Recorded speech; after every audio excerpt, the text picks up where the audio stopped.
UGC का establishment जो हुआ था वो सार्जेंट रिपोर्ट 1944 के अकॉर्डिंग हुआ था। 1945 में एक बीएडी नाम को कंट्रोल करने के लिए बनारस हिंदू यूनिवर्सिटी, अलीगढ़ यूनिवर्सिटी और दिल्ली यूनिवर्सिटी को कंट्रोल करने के लिए यूजीसी बनाया गया। 1949 में राधाकृष्ण कमीशन का जो आया, 1948 में Radhakrishna commission, university education commission जो आया, उसमें कहा गया 1949 में कि यूजीसी को यूनाइटेड किंगडम के अकॉर्डिंग, मेरा मानना ये है कि शिक्षा उस शेरनी का दूध है जो पीता है वो दहाड़ता है, और मैं चाहता हूं हर एक इंसान इस दूध को पिए और दहाड़े। ठीक है, आगे बात करते हैं।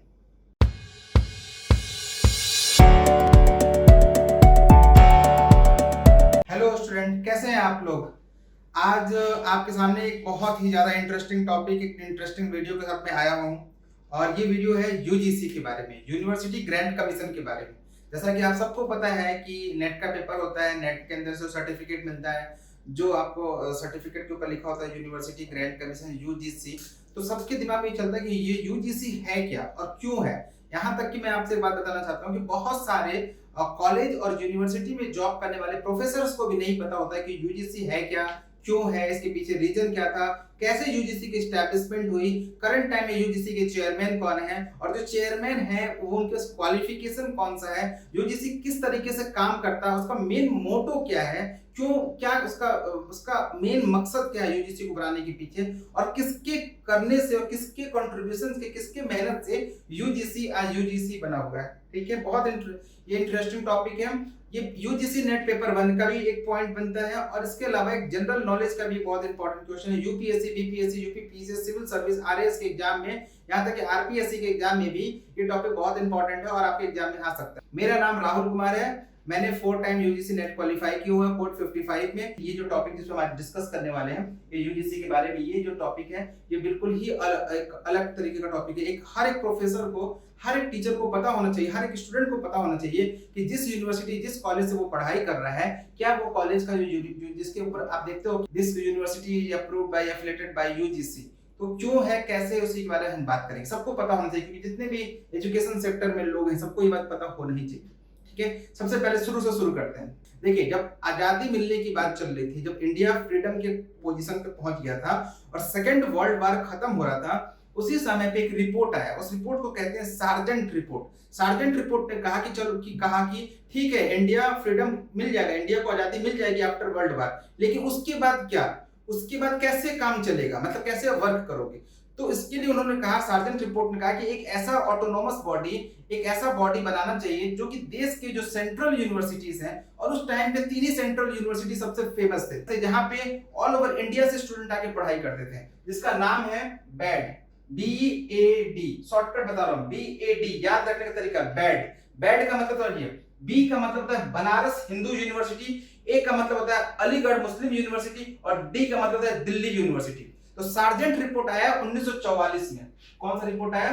सार्जेंट। ठीक है, ये आप ऐसे याद रखो, सार्जेंट रिपोर्ट कब आया? 1944, 1944 में सार्जेंट रिपोर्ट आया। उसने कहा कि एक ऐसी बॉडी होनी चाहिए, 1945 में सेटअप करने की बात की गई कि एक ऐसी बॉडी हो जो कि इन 3 सेंट्रल यूनिवर्सिटी को कंट्रोल करे। क्योंकि देखो, यूनिवर्सिटी मतलब विश्वविद्यालय, ग्रांट मतलब अनुदान, मतलब पैसा मिलना, उसको कहीं से सोर्स ऑफ इनकम होना। देखो, किसी भी कोई भी यूनिवर्सिटी का इंफ्रास्ट्रक्चर, चाहे वहां की फैकल्टी की सैलरी, चाहे वहां लाइब्रेरी, जो भी एडिशनल खर्चे हैं, वो बिना गवर्नमेंट पैसे से तो नहीं हो सकता था, ये तो कंफर्म सबको पता है। तो ये क्या करता था, यूनिवर्सिटी ग्रांट कमीशन, कमीशन मतलब आयोग, जो सारी कमेटी वगैरह बैठी होती है, तो ये होना बहुत जरूरी था। तो सबसे पहले स्टार्ट किससे करते हैं? 1944 में सार्जेंट रिपोर्ट आया, जिसने रिकमेंडेशन दिया कि इन 3 यूनिवर्सिटी को कंट्रोल करने के लिए एक बॉडी होनी चाहिए। वो बॉडी स्टैब्लिश की गई 1945 में, मतलब 1 साल के बाद ये बॉडी बनाई गई, और ये बॉडी तीन यूनिवर्सिटी को कंट्रोल करती थी, जिसका नाम क्या है? बनारस हिंदू यूनिवर्सिटी, अलीगढ़ मुस्लिम यूनिवर्सिटी और दिल्ली यूनिवर्सिटी। यहाँ पे सिर्फ कंट्रोलिंग का पावर इनके पास था। इनके पास क्या था कि कंट्रोल कर सकते थे इन 3 यूनिवर्सिटी को, बी ए डी को कंट्रोल कर सकते थे। ठीक है, यहां तक समझ में आपको आ रहा होगा। लेकिन इसका काम इतना अच्छा हुआ, इस 1945 में जो यूनिवर्सिटी ग्रांट कमीशन बनाई, इसका काम इतना सराहनीय काम था, इसने बहुत मन लगा के काम किया कि 1949 आते आते, अब इसी बीच में 1947 भी आया होगा, 1949 और 1945 के बीच में 1947 आया होगा, जहां पे देश आजाद हो गया, 1947 में देश आजाद हो गया। और लेकिन काम बहुत अच्छा हो रहा था, यूनिवर्सिटी ग्रांट कमीशन बहुत अच्छे से काम कर रही थी, तो इसको प्रमोट करने के बारे में बात किया गया इसको कहा गया इसको रिकॉन्स्टिट्यूट करो। रिकॉन्स्टिट्यूट का मतलब दोबारा से इसको ठीक से इस बॉडी को और अच्छे से बनाओ। और किसके हिसाब से बनाओ? जैसे यूनाइटेड किंगडम में वहां की यूनिवर्सिटी ग्रांट कमेटी काम करती है, वैसे इंडिया में यहाँ पे यूनिवर्सिटी ग्रांट कमीशन बनाओ। किसके हिसाब से बनाओ? किसके लेवल में, किसके लाइन पे? डायरेक्ट यूके के लेवल को। किसको मीट करो? यूके को। बहुत अच्छी बात थी। रिकॉन्स्टिट्यूट हुआ बॉडी, जब दोबारा से रिकॉन्स्टिट्यूट हुआ तो वो जो रिकॉन्स्टिट्यूट जो हुआ जिस कमीशन के थ्रू हुआ उसको कहते हैं यूनिवर्सिटी एजुकेशन कमीशन। इसका बहुत इंपॉर्टेंट है, यूनिवर्सिटी एजुकेशन कमीशन। पेपर में पूछा गया है, यूजीसी नेट पे कम से कम 50 बार क्वेश्चन पूछा गया है कि यूनिवर्सिटी एजुकेशन कमीशन किसने दिया। आप याद रखना, डॉक्टर सर्वपल्ली राधाकृष्णन। ये वही डॉक्टर सर्वपल्ली राधाकृष्णन है जो कि देश के दूसरे प्रेसिडेंट थे। देश का पहला प्रेसिडेंट डॉक्टर राजेंद्र प्रसाद और डॉक्टर सर्वपल्ली राधाकृष्णन देश के दूसरे प्रेसिडेंट थे। और इन्हीं के नाम से, इन्हीं के डेट ऑफ बर्थ से हम लोग टीचर्स डे भी मनाते हैं। 5 सितंबर टीचर्स डे मनाते हैं, वो इन्हीं के नाम से मनाते हैं। अभी हम आगे बात करने वाले हैं इसके बारे में। तो 1948 और 1949 में कमीशन बनाया गया जिसका नाम रखा गया यूनिवर्सिटी एजुकेशन कमीशन। क्या नाम रखा गया? University education commission. ठीक है, ये समझ में यहां तक आपको आ रहा है। फिर 1948-49 में जो कमीशन आया जिसको बनाने का काम किया, जिस कमीशन के जो हेड थे, चेयरमैन थे, वो थे एस राधाकृष्णन, डॉक्टर सर्वपल्ली राधाकृष्णन। तो देखिए यहाँ पे मेंशन कर रखा है राधाकृष्णन, आप देख सकते हैं यहाँ पे मैंने मेंशन कर दिया है डॉक्टर सर्वपल्ली राधाकृष्णन। इन्होंने कहा था कि यूजीसी को, क्योंकि 48-49 में इन्होंने वर्क किया इस कमीशन में, यूनिवर्सिटी एजुकेशन कमीशन में वर्क किया, और 1949 में बोल दिया कि रिकॉन्स्टिट्यूट करो इस बॉडी को। और सही में रिकॉन्स्टिट्यूट हुआ, और जो हुआ वो आप देख सकते हैं कि आज हम लोग, जो मेरी भी एजुकेशन है, जो आपकी भी एजुकेशन है, सबकी एजुकेशन बिना यूजीसी अप्रूव्ड यूनिवर्सिटी के तो नहीं हो सकती है। इसलिए यूजीसी का अप्रूवल होना बहुत जरूरी है। यहां तक तो क्लियर हो रहा है। Improve quality of education. देखिए जैसे रिकॉन्स्टिट्यूट हुआ उसका मेन टारगेट क्या रखा गया कि जो क्वालिटी ऑफ एजुकेशन है, जो कि सिर्फ बीएडी को मिल रहा था, जो बनारस हिंदू यूनिवर्सिटी, अलीगढ़ यूनिवर्सिटी और दिल्ली यूनिवर्सिटी को मिल रहा था, वो चाहते थे, राधाकृष्णन चाहते थे कि ये सारी फैसिलिटी साउथ से लेकर नॉर्थ, कश्मीर से लेकर कन्याकुमारी तक और अरुणाचल प्रदेश से लेकर गुजरात के कच्छ बॉर्डर तक सबको ये सुविधाएं मिले। और यूजीसी इतना फेमस उस टाइम पे हो गया था कि जितनी भी यूनिवर्सिटी ओपन हो रही थी वो सब के सब यूजीसी से अप्रूव होते हुए बन रही थी। हालांकि 2-4 दिन पहले भी न्यूज आया है कि 20 ऐसे फेक यूनिवर्सिटी हैं जो यूजीसी से अप्रूव नहीं थे, लेकिन वो फिर भी काम कर रहे हैं, जिस पे सरकार ने बैन लगा दिया। हम अगली वीडियो में इस पे भी बात करेंगे, फिलहाल इसको समझते हैं। 1952 में, अब आपको पता है कि 1947 में देश आजाद हो चुका था, तो 1952 में उस समय की जो तत्कालीन कह सकते हैं शिक्षा मंत्री जो थे, उनका नाम था मौलाना अबुल कलाम आजाद। ये अब्दुल कलाम मत समझिएगा, अब्दुल कलाम जो साइंटिस्ट है वो अलग है, और मौलाना अबुल कलाम आजाद देश के स्वतंत्र भारत देश के पहले शिक्षा मंत्री बनाए गए थे। उन्होंने क्या कहा? उन्होंने एक तरीके से इनॉग्रेट किया। उन्होंने कहा यूजीसी बहुत अच्छा काम कर रहा है, राधाकृष्णन सर ने बहुत अच्छा वर्क किया, कमेटी बनाया, अपना काम किया, बीएडी से हट के ये पूरे ऑल ओवर नेशनल इंडिया में पहुंच गया। तो ऑफिशियली लॉन्च करने की बारी आ चुकी थी। तो ऑफिशियली लॉन्च कब हुआ? 1952 में ऑल ग्रांट, जितने भी यूनिवर्सिटी हैं सबको ग्रांट देना शुरू हो गया। ग्रांट मतलब अनुदान, मतलब पैसा, मनी देना शुरू हो गया। किसको? जितने भी हायर एजुकेशन के थे, जो भी हायर एजुकेशन से रिलेटेड है। जैसे आप देख सकते हैं कि हरियाणा में वो है महर्षि दयानंद यूनिवर्सिटी, एमडीयू रोहतक, चौधरी चरण सिंह यूनिवर्सिटी, बिहार में पटना यूनिवर्सिटी, लखनऊ में लखनऊ यूनिवर्सिटी, और बहुत सारे भीमराव अम्बेडकर यूनिवर्सिटी, जितनी भी आसपास की यूनिवर्सिटी, सबको क्या होना लगा कि मतलब पैसे मिलने सबको शुरू हो गए। तो यहाँ तक आप समझ सकते हैं कि हायर एजुकेशन में यूजीसी का कंट्रीब्यूशन कितना तेजी से ऊपर बढ़ते जा रहा था। ठीक उसके एक साल के बाद, जैसा कि मैंने पहले बताया, 28 दिसंबर 1953, 28 पेपर में बहुत बार क्वेश्चन पूछा गया है कि यूजीसी एग्जिस्टेंस में फाइनली कब आया। अभी तक उसको छोटा छोटा काम मिल रहा था, फाइनली उसको पूरे नेशनल लेवल का काम कब मिला? जब मौलाना अबुल कलाम आजाद जब शिक्षा मंत्री बनाए गए तो उन्होंने कहा यूजीसी को स्वतंत्र प्रभार दे दो, इंडिपेंडेंट पावर दे दो, अपने हिसाब से काम करे। तो 28 दिसंबर 1953 को हम कह सकते हैं कि यूजीसी क्या हुआ? एग्जिस्टेंस में है, उसका बर्थ हुआ। तो इस बात से यहाँ पे क्लियर हो सकता है कि 28 दिसंबर 1953 को अब्दुल कलाम आजाद, जो आपके नाम दिख रहा है यहाँ पे, वो आ गए, उन्होंने काम करना शुरू कर दिया। अब जैसे मैंने आपको वीडियो के स्टार्टिंग में बताया था कि यूजीसी का मेन फोकस 3 चीजों पे होता था। वो 3 बातें, कोऑर्डिनेशन, डिटर्मिनेशन और मेंटेनेंस। कोऑर्डिनेशन सारी यूनिवर्सिटी कॉलेज के बीच में करना, डिटर्मिनेशन मतलब कि एकता के साथ काम करना, और मेंटेनेंस मतलब कि अगर किसी में कुछ प्रॉब्लम चल रहा है किसी यूनिवर्सिटीज वगैरह में, आप देख सकते हैं जैसे फॉर एग्जांपल सिलेबस वगैरह पे भी डिस्कशन होता है। किसी यूनिवर्सिटी का सिलेबस अलग तरीके का होता है, किसी यूनिवर्सिटी का सिलेबस अलग तरीके का होता है। तो ये इनका मेन जो टारगेट था वो ये था, CDM, तो शॉर्टकट में याद रख सकते हैं, CDM, कोऑर्डिनेशन, डिटरमिनेशन और मेंटेनेंस, कोऑर्डिनेशन, डिटरमिनेशन और मेंटेनेंस, किसी पे वर्क कौन करता था? यूजीसी ने वर्क करना शुरू कर दिया।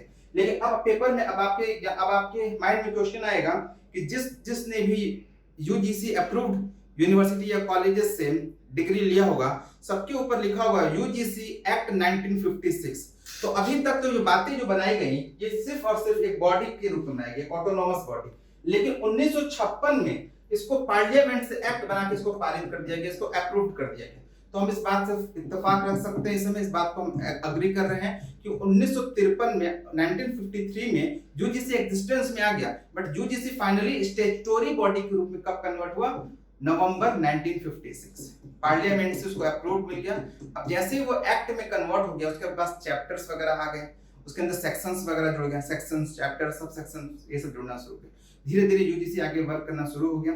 लेकिन एक समय ऐसा आया, अब यूजीसी का हेड ऑफिस सबको पता है, आप लोगों को नहीं पता तो मैं बता दूं कि दिल्ली में बहादुर शाह जफर मार्ग में यूजीसी का हेड ऑफिस है। लेकिन एक संस्था, एक ऑर्गेनाइजेशन पूरे देश के अलग अलग यूनिवर्सिटी को कंट्रोल नहीं कर सकते और हर साल यूनिवर्सिटी बढ़ ही रहा है। इसलिए 1994 और 1995 में एक डिसीजन लिया गया, 1994 और 1995 में एक डिसीजन लिया गया कि जो यूजीसी होगा ना, उसको डिसेंट्रलाइज कर देंगे, मतलब उसके रीजनल सेंटर बना देंगे, क्योंकि एक ही बॉडी पूरे देश को कैसे संभाल सकता है, तो उसके कुछ रीजनल सेंटर बना देंगे। तो कहा गया कि कैसे रीजनल सेंटर बनाया जाए, तो अलग अलग एरिया को टारगेट करके, जैसे साउथ में, कुछ नॉर्थ में, नॉर्थ ईस्ट में, जैसे फॉर एग्जांपल असम में गुवाहाटी में बनाया गया, साउथ में बनाया गया, महाराष्ट्र के लिए पुणे में बनाया गया, हैदराबाद में बनाया गया। ऐसे करते करते 6 अलग अलग रीजनल सेंटर बनाए गए। और ये रीजनल सेंटर कौन कौन से आप यहाँ देख सकते हैं? पुणे महाराष्ट्र के लिए, हैदराबाद साउथ में, कोलकाता वेस्ट बंगाल, भोपाल मध्य प्रदेश के लिए, गुवाहाटी असम के लिए और बेंगलोर फिर साउथ के लिए। तो साउथ में कितने मिल गए? 2 मिल गए। सेंटर ऑफ इंडिया में क्या हो गया? भोपाल मिल गया। एक तरीके से बिहार और झारखंड और यूपी को, बिहार, झारखंड और उड़ीसा को कंट्रोल करने के लिए कोलकाता में आ गया। और पुणे महाराष्ट्र पूरा रीजन कंट्रोल कर रहा है। फिर यहाँ पे नॉर्थ ईस्ट के सारे 7 सिस्टर्स के लिए गुवाहाटी आ गया और एक साउथ के लिए और आ गया बेंगलोर। ठीक है, आपको नॉलेज के लिए बता दूं कि बेंगलोर ही ऐसा डिस्ट्रिक्ट है, बेंगलोर एक ऐसा डिस्ट्रिक्ट है पूरे ऑल ओवर इंडिया में जहां सबसे ज्यादा कॉलेजेस हैं।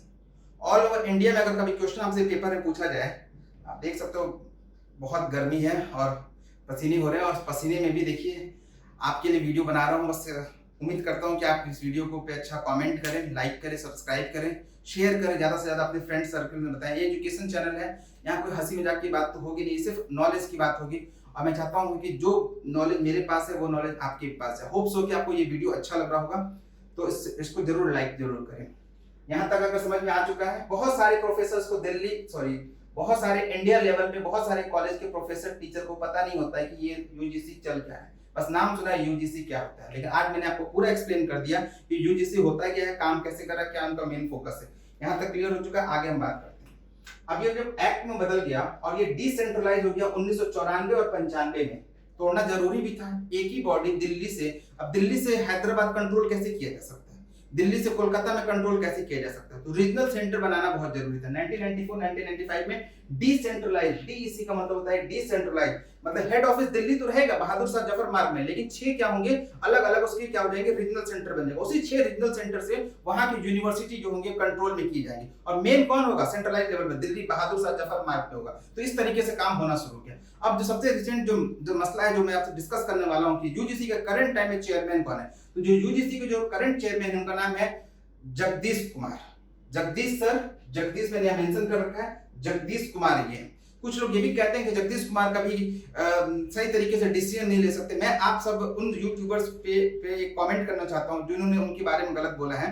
जगदीश कुमार के बारे में शायद आपको पता नहीं है, वो आईआईटी दिल्ली के इलेक्ट्रिकल डिपार्टमेंट के प्रोफेसर है। जो बंदा आईआईटी दिल्ली में प्रोफेसर है, इलेक्ट्रिकल डिपार्टमेंट प्रोफेसर, और वो जेएनयू के वाइस चांसलर से रिटायर हो चुके हैं, वीसी थे, जेएनयू में वीसी भी थे वो। तो ऐसे इंसान के बारे में अगर आप कुछ कमेंट करते हैं कि वो रिजल्ट लेट ला रहे हैं, एनटीए का रिजल्ट लेट ला रहे हैं, ज्यादा एक्सपेरिमेंट कर रहे हैं, आप गलत सोच रहे हैं। वो फ्यूचरिस्टिक पर्सन है, वो आगे विजनरी वो पर्सन है, वो आगे का फ्यूचर देख रहे हैं कि क्या सही हो सकता है देश की युवाओं के लिए, यूथ के लिए क्या सही हो सकता है, उसके अकॉर्डिंग वो डिसीजन ले रहे हैं। तो आपका कोई राइट नहीं बनता कि आप किसी ऐसे इंसान के बारे में जो इतना पढ़ा लिखा, इस तरीके के जो कंपिटेंट पर्संस के बारे में प्लीज कोई कमेंट ना करें। फाइनली 1994-95 में यूजीसी के 6 रीजनल सेंटर को बनाया गया, पुणे, हैदराबाद, कोलकाता, भोपाल, गुवाहाटी और बैंगलोर। और 1994-1995 में जो डिसेंट्रलाइजेशन हुआ वो 6 रीजनल सेंटर में हुआ। अभी बात चल रही है कि आगे भी, क्योंकि देश में अभी और ज्यादा रीजनल सेंटर की नीड है। फॉर एग्जांपल बिहार में पटना में नीड हो सकता है, लखनऊ में भी नीड हो सकता है, अभी और भी जरूरत पड़ सकती है।